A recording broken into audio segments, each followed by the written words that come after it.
கடந்த 30 ஆண்டுகளில் டெக்னாலஜியின் வளர்ச்சி என்பது நாம் அறிந்த ஒன்றுதான். ஆனால் சமீப காலமாக எல்லா துறைகளிலும் ஒலிக்கும் ஒரு பெயர் ஏஐ. ஏனெனில் எல்லா துறைகளையும் மேம்படுத்த உதவும் ஒரு கருவியாக ஏஐ இன்று வளர்ச்சியடைந்துள்ளது. 1956ஆம் ஆண்டு அமெரிக்காவின் டார்ட்மவுத் கல்லூரியில் மனிதர்களின் அறிவிற்கு ஏற்ப இயந்திரங்களின் தன்மையை மேம்படுத்தும் நோக்கத்தோடு ஏஐ பற்றிய ஆராய்ச்சி தொடங்கியது. கற்றுக்கொள்ள, காரணங்கள் அறிய, தீர்வுகளை கண்டுபிடிக்க என தொடங்கிய ஆராய்ச்சி அபரிமிதமான வளர்ச்சியடைய 70 ஆண்டுகளை எடுத்துக்கொண்டாலும் கடந்த 5 ஆண்டுகளில் மட்டும் எல்லா துறைகளிலும் அதிதீவிர வளர்ச்சியை கண்டிருக்கிறது இந்த ஏஐ. டெக்னாலஜியில் கோலோச்சி வரும் அமெரிக்கா மற்றும் சீனா ஆகிய நாடுகள் ஏஐ தொழில்நுட்பத்தை எல்லா துறைகளிலும் ஈடுபடுத்த தொடங்கிவிட்டன. சீனாவில் பள்ளிகளில் ஏஐ இப்போதே கட்டாயமாக்கப்பட்டுள்ளது.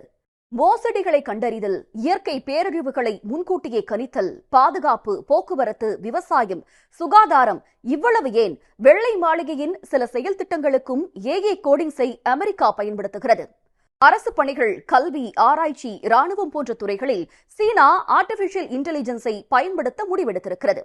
அட்வான்ஸ் டெக்னாலஜியில் உருவாக்கப்பட்டிருக்கும் இந்த ஏஐ செயல்பாடுகள் உலகம் முழுவதும் கவனம் ஈர்த்திருப்பதோடு ஏஐயின் பயன்பாடு பற்றியும் உலகிற்கு எடுத்துச் செல்லும் விதமாக அமைந்துள்ளது. இத்தனையும் ஒரு பக்கம் இருந்தாலும் ஏஐயால் உலகிற்கு உண்டாகியிருக்கும் அச்சுறுத்தல்கள் என்னவெல்லாம் என்பது பற்றி இப்போது சுருக்கமாக பார்க்கலாம்.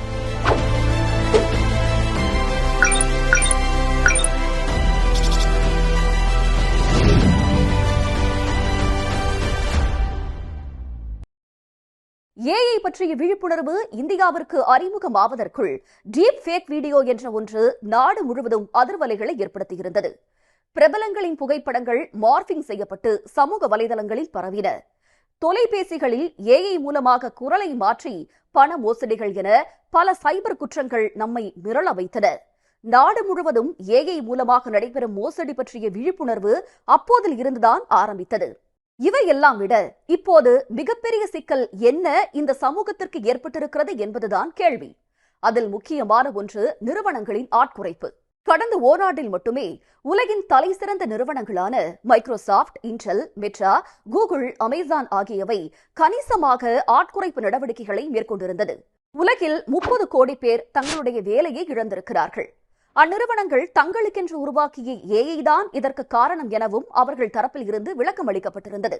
இந்த நிலையில் ஏஐயின் காட்ஃபாதர் என்று அழைக்கப்படும் ஜெஃப்ரி ஹிண்டன், ஏஐ அமைப்புகள் நாளுக்கு நாள் புத்திசாலியாக மாறி வருகின்றன, ஏஐ தற்போது வேலை செய்யும் விதம் நாம் எதிர்பார்த்ததை விட மிக அதிகம், என்னுடைய தொழில் வாழ்க்கையின் ஆரம்பத்தில் இந்த ஆபத்துகளை காணாமல் போனதற்கு இப்போது வருந்துகிறேன், தற்போது பெரிய நிறுவனங்களில் உள்ள பலர் ஏஐ ஆபத்துகளை குறைத்து மதிப்பிடுகிறார்கள் என்று கூறியிருந்தார்.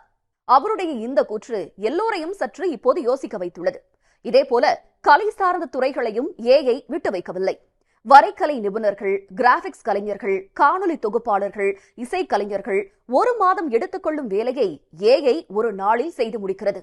அதனாலேயே உலக புகழ்பெற்ற ஹாலிவுட் நிறுவனங்களின் நீண்ட கால தொழிலாளர்கள் வீதியில் இறங்கி போராடியிருந்தனர். சமூகத்தில் மற்றொரு பாதிப்பாக பார்க்கப்படுவது ஃபேஸ்புக், இன்ஸ்டாகிராம், எக்ஸ் உள்ளிட்ட சமூக வலைதள பக்கங்களில் உலாவரும் காணொளிகளின் நம்பகத்தன்மை இப்போது கேள்விக்குறியாகி இருக்கிறது. பிரபல நடிகர் மாதவன் சமீபத்தில் ஏஐ வீடியோவால் தான் ஏமாந்து போனதாக கூறியிருந்தார். வீடியோ உள்ளிட்டவை வலிமையான ஆதாரங்களாக பார்க்கப்படும் நிலையில் உலக புகழ்பெற்ற கால்பந்தாட்ட வீரர் கிறிஸ்டியானோ ரொனால்டோ, கிரிக்கெட் வீரர் விராட் கோலியை புகழ்ந்து பேசுவது போல ஒரு வீடியோ பரவிய நிலையில் அதனை விராட் கோலியின் மனைவி அனுஷ்காவுக்கு அனுப்பிய போது அது ஏஐயால் உருவாக்கப்பட்ட வீடியோ என்று அவர் தெரிவித்ததாக அவர் கூறியிருந்தார். இதேபோல பல ஃபேக் வீடியோக்கள் சமூக வலைதளங்களில் அவை உண்மையா இல்லையா என்பதை ஆராய வேண்டிய கட்டாயத்துக்கு தற்போது உள்ளாக்கப்பட்டிருக்கிறோம். நீதித்துறையிலும் வலிமையான ஆதாரங்களாக வீடியோ காட்சிகள் பார்க்கப்படும் நிலையில் இனி அதே நிலை நீடிக்குமா என்ற அச்சம் தற்போது எழுந்திருக்கிறது. பயனர்கள் தங்களுடைய தனிப்பட்ட தகவல்கள், வங்கி கணக்கு சார்ந்த தகவல்கள், இமெயில் பாஸ்வேர்டு உள்ளிட்ட எதனையும் ஏஐயிடம் பகிர வேண்டாம் என்று ஏற்கனவே கேட்டுக் கொள்ளப்பட்டுள்ளது. அவை எதிர்கால மோசடிகளுக்கு வழிவகுக்கலாம் எனவும் அஞ்சப்படுகிறது. ஆனால் மக்கள் தகவல்களை பெற சார்ந்திருப்பது ஏஐ தான் என்பது மறுக்க முடியாத உண்மை.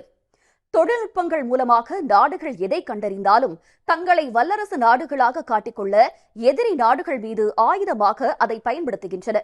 அதற்கு பாலஸ்தீன் மற்றும் இஸ்ரேல் போரை சாட்சி.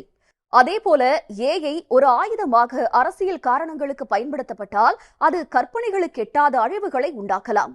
ஹாலிவுட் திரைப்படங்களான Terminator, Ex Machina, artificial intelligence, சமீபத்தில் வெளியான மிஷன் இம்பாசிபிள் ஃபைனல் ரெக்கனிங் உள்ளிட்ட திரைப்படங்கள் ஏஐ சில கட்டுப்பாடுகளை எடுத்துக்கொண்டால் எதிர்காலத்தில் என்ன நடக்கலாம் என்பதை மையக்கருவாக கொண்டவை. இன்னும் 30 வருடத்தில் ஒருவர் ஏஐ கற்றுக்கொண்டால்தான் அவர்களுக்கு வேலை வாய்ப்பு கிடைக்கும் என கருதப்படும் அளவுக்கு ஏஐ உலகத்தை ஆட்கொண்டு விட்டது. அதற்கு ஏற்றவாறு ஏன் இன்னும் பாதுகாப்பான வரையறைகளை நாம் உருவாக்கவில்லை என்ற அச்சமும் இல்லாமல் இல்லை.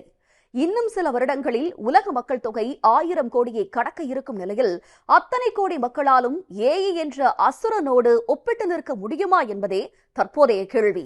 உடனுக்குடன் செய்திகளை தெரிந்து கொள்ள சன் நியூஸ் பெல் ஐகானை கிளிக் பண்ணுங்க.